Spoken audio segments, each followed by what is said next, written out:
I first heard it one early morning at 4 a.m.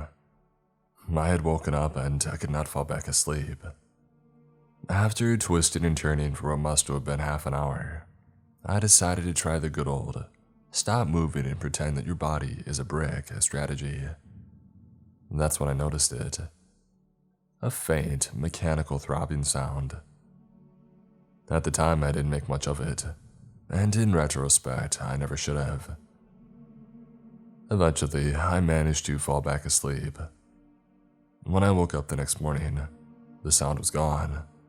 Or was it still there? It was impossible to distinguish due to all of the other sounds buzzing around. I couldn't tell really, but there was definitely a possibility. After all, I live in an apartment located in a street that is pretty busy during the day, so such a faint sound would be next to impossible to hear at any other moment than during the hours when the city is asleep. That night, I woke up again. I no longer am sure of what hour it is, but it had to have been pretty early. This was not an unusual occurrence for me, as waking up at the worst possible hours and being unable to fall back asleep had been my specialty ever since I was a kid. But this time, part of me believed that my brain had intentionally woken the rest of my body up in order for me to check out whether the noise was still there. It was. I got up from my bed, walking from room to room. I attempted to locate the source of the noise. Truth be told, this was a rather short venture, as my apartment isn't that big in the first place. But still, I could not notice any significant difference in sound anywhere. The pulse was always there. Why am I even doing this? I asked myself. What does it matter where that sound even comes from? It's not that much of a nuisance anyway. I can barely hear the thing. Well, that much was true. I had tried recording the sound with my phone, but it was impossible to point out in the recordings. It was that faint. I went back to bed and I fell asleep without much trouble. You know that when you're dreaming and your alarm suddenly starts to ring, and the sound of your alarm becomes a part of the dream that you're having. Well, that had started happening with the throbbing, except the sound wasn't loud enough to wake me, like an alarm would. Although, I'm not sure how grateful I should be for that, because in my dreams, the sound came from rats in the ceiling, about to gnaw through it before falling on me and eating me alive. It came from a gigantic monster, asleep somewhere below the foundations of my apartment, closer and closer to waking up. It came from a ghost, watching me every night, laughing as I tried to locate it, no doubt preparing a nefarious scheme. Of course, I knew all of this was crazy, but those nightmares were taking a toll on my mental health. Eventually, I looked for answers online. Electronic devices were the culprits that the most often came up. I had already gone around my apartment multiple times, unsuccessfully trying to pinpoint the noise to any particular device, so I didn't think this could be it. But one night, after a particularly terrifying nightmare, involving my own pulse missing from my chest, and me desperately attempting to find it before it had escaped forever, I woke up in a sweat. I walked up to the circuit breaker of my apartment, and I shut the power off. The noise was still there. A shiver ran down my spine, but I quickly reassured myself that it meant nothing. There were plenty of other perfectly reasonable explanations as to the source of the noise. There was nothing to worry about and absolutely no need to overreact. But rationality did not keep the nightmares from happening. I knew that if I could only find the source, my subconscious would stop freaking out about that nocturnal noise and stop the nightmares. So I looked for other possible answers. Another possibility that I read about online was the heating system. I knew that was somewhere in the basement of my building. I opened my apartment door and came face to face with one of my neighbors who was heading for her own. She was a 30-something woman who already lived there when I had first moved in. And besides that, I did not know much about her, except for the fact that she had cats and would occasionally walk along the gutter that connected her window and my own. Sometimes the cats would wander into my apartment, at what point they would occasionally refuse to leave. When that happened, I would carry them back to her door and knock. She would then apologize and would say that there's no need, as I love cats and their visits always brighten up my day. That was pretty much the extent of our relationship. That and the small talk that would happen when we would cross each other in the corridor, like what was happening just now. "Hey, I haven't seen your cats in a while. How are they?" I'd asked. "Oh, hi, they're doing great. I guess I just don't let my window open as much in the winter, so there isn't much opportunity for them to escape," she answered, a shy smile on her lips. To be fair, I already knew the answer. I rarely ever saw her cats in the wintertime. I only brought it up because I had run into her unexpectedly, and I needed to come up with some small talk in a pinch.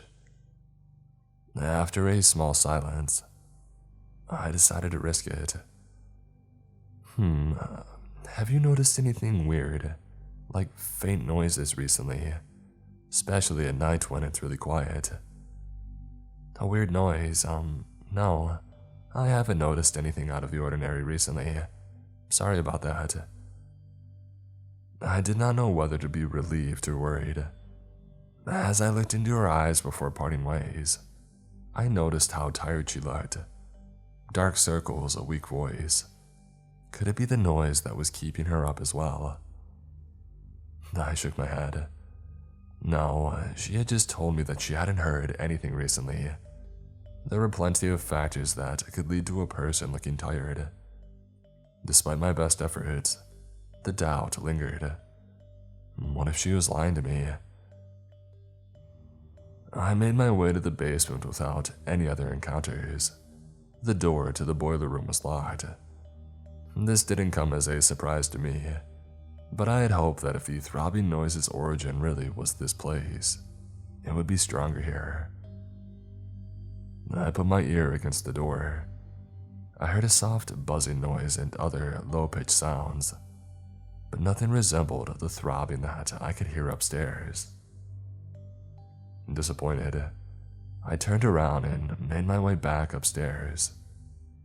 And that's when I noticed that the lock to the electrical room was broken. I timidly made my way inside, but couldn't hear anything resembling the pulse. I quickly left the room and went back to my apartment. Due to the nature of this forum, I assume most of you know about the hum. Well, I had run into that phenomenon while looking for explanations online. For those that don't know or aren't aware, the hum is a widespread phenomenon. A low-frequency sound that can be heard in many places around the world.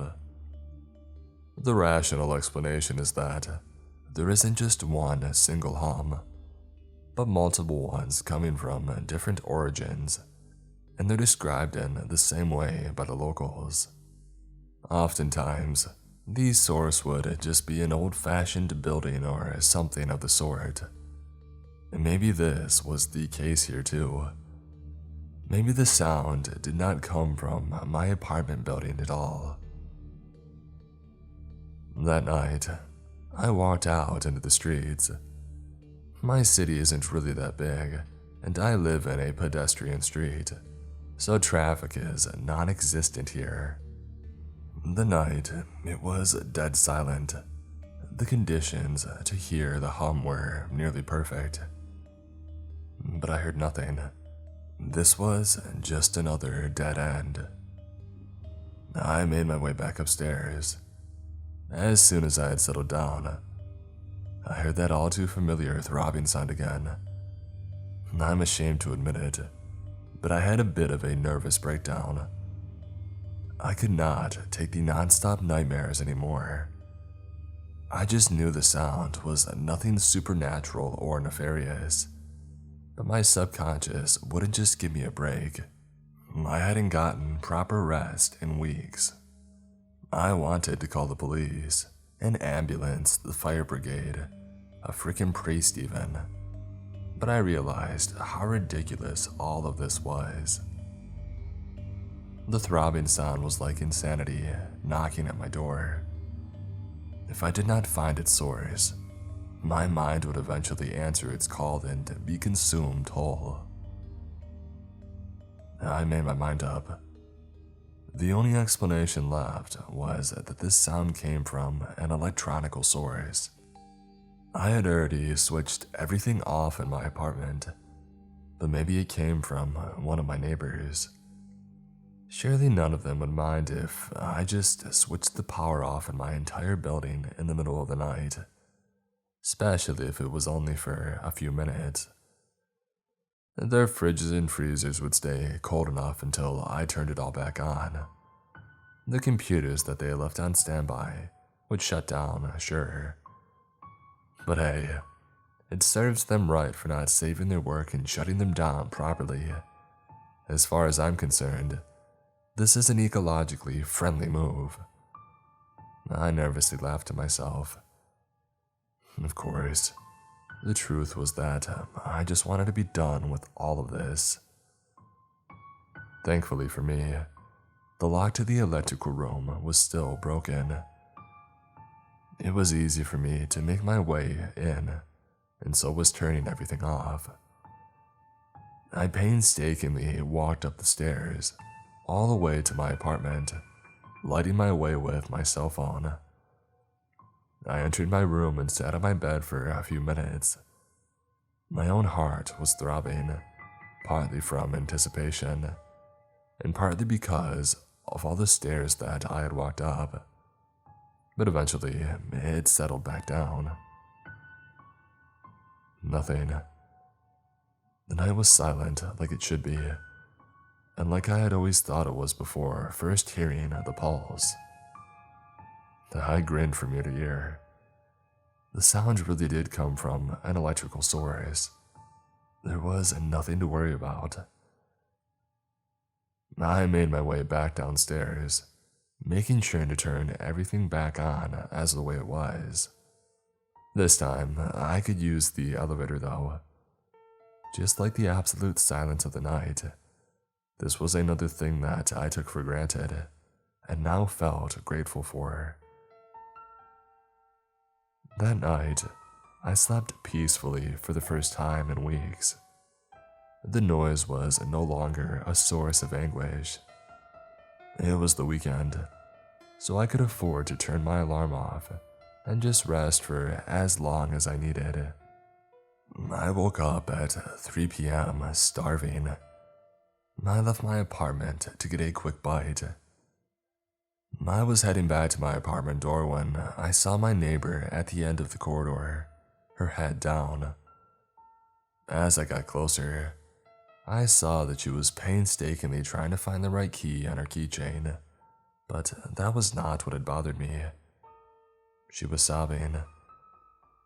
I was about to walk up to her to ask her what was wrong so I could try to lift her spirits, but then I remembered.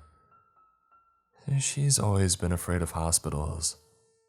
She had told me that day her cat had wandered into my apartment once more, and as I had brought it back and she had opened the door to let it back in, I saw an old woman lying down in a makeshift bed, tied to these shoddy-looking medical devices keeping her alive. I can't go against her wishes, but she's in too bad of a state to live on her own. I just had to bring her here. The sobbing continued. My neighbor had just given up on finding the right key and was just holding her head in her hands.